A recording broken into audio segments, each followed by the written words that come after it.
Your money mindset determines 90% of your investment success, not just market performance. Risk tolerance isn't just some fancy term financial advisors throw around. It's literally how well you sleep at night when your investments go up and down. Think of it like spicy food. Some people love ghost peppers, others can barely handle black pepper. Your investment style should match your comfort level the same way. Here's the real deal about risk tolerance. It's not fixed. It changes based on three main things. First, your time horizon. The longer you can keep money invested, the more risk you can typically handle.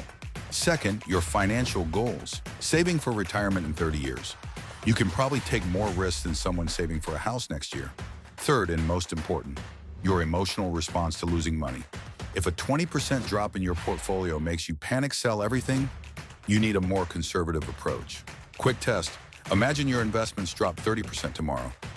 Would you A, buy more because it's on sale, B, hold steady and wait it out, or C, sell everything immediately? If you picked C, stick to more conservative investments like bonds and blue chip stocks. A or B, you might be comfortable with growth stocks and more aggressive options. Remember this, the biggest investment risk isn't losing money temporarily, it's letting fear or greed drive your decisions. Know yourself, set your risk tolerance accordingly, and stick to your plan.